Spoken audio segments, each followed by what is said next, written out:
भूत के चंगुल से मुक्त कराने के लिए वेताल बंधु रात्रि के आने का बेसब्री से इंतजार कर रहा था। पूरी तैयारी के साथ हाथ में धारदार तलवार, लींबू और धूप बत्ती लिए वेताल बंधु राजकुमारी की ओर निगाहें गढ़ाकर उसके कुछ दूरी पर हनुमान चालीसा का पाठ करने के लिए बैठ गया। जैसे ही रात्रि के 12 बजे तुरंत ही भूत राजकुमारी के शरीर से निकला तो उसके इंतजार में बैठे वेताल बंधु ने अपनी धारदार तलवार से उस पर तेजी से ऐसा वार किया और फिर उस पर नींबू डाला और हनुमान चालीसा का पाठ और मंत्र करके धूपबत्ती का धूप दे दिया।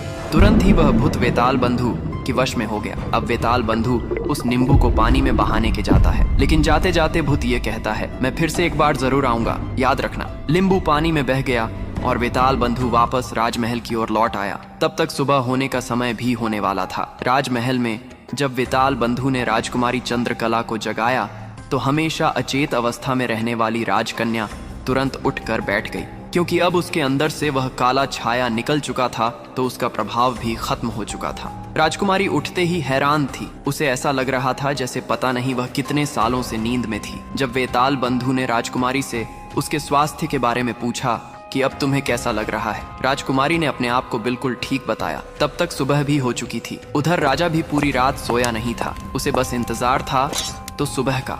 जैसे ही सुबह हुई राजा बेसब्री से भागा भागा राजकुमारी के कक्ष में आया। जब उसने बिल्कुल सही सलामत अपनी बेटी को बैठे और बात करते पाया तो उसकी खुशी का ठिकाना न रहा। आंखों में अश्रु लिए राजा ने तुरंत अपनी लाडली बेटी को गले लगा लिया। भरे हृदय से राजा ने हाथ जोड़कर वेताल बंधु का शुक्रिया अदा किया और तब राजकुमारी ने पूछा कि पिताजी यह युवक कौन है। तब राजा कहता है कि बेटा, तुम्हारी जान इन्होंने ही बचाई है, क्या तुम्हें यह युवक पसंद है?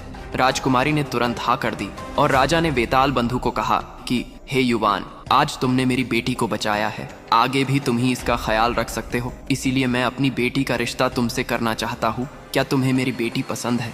वेताल बंधु ने तुरंत हाँ में हाँ भर दी और राजा ने राजकुमारी चंद्रकला का विवाह वेताल बंधु के साथ कर दिया। जब राजा ने वेताल बंधु को अपना दूसरा नगर देना चाहा तो वेताल बंधु ने राज्य लेने से साफ साफ मना कर दिया। ऐसा स्वाभिमानी दामाद पाकर राजा चंद्रसेन खुशी से फूला नहीं समाया। उसने खुशी खुशी बहुत सारा धन देकर अपनी बेटी चंद्रकला को वेताल बंधु के साथ विदा कर दिया। जब राजकुमारी चंद्रकला को ले वेताल बंधु अपने राज्य उज्जैन नगरी पहुंचा तो वेताल बंधु का पूरा परिवार बहुत ही खुश था, क्योंकि वह एक अप्सरा जैसी बहू और साथ में बहुत सारा धन जो अपने साथ लाया था। वेताल बंधु की भाभी समेत पूरे परिवार ने उन दोनों का हार्दिक स्वागत किया।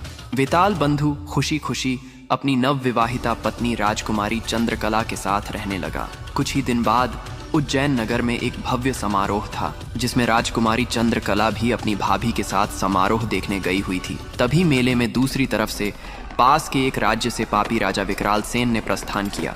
इतने बड़े पापी को देखकर समारोह में हड़कंप मच गया। हर कोई अपनी जान बचाने के लिए इधर उधर भाग रहा था।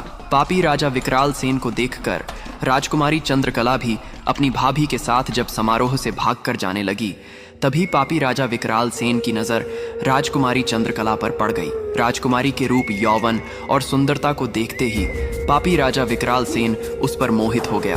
उसने अपने पूरे जीवन काल में बहुत सी स्त्रियों के साथ खेला था, पर आज तक उसने इतनी सुंदर स्त्री कभी नहीं देखी थी। पलक झपकते ही उसने चंद्रकला को उठा लिया और उसे राज्य के बाहर अपने राज्य में ले गया। आगे की कहानी जानने के लिए डिस्क्रिप्शन और कमेंट बॉक्स में लिंक है, या फिर आप इस पर क्लिक करके देख सकते हैं।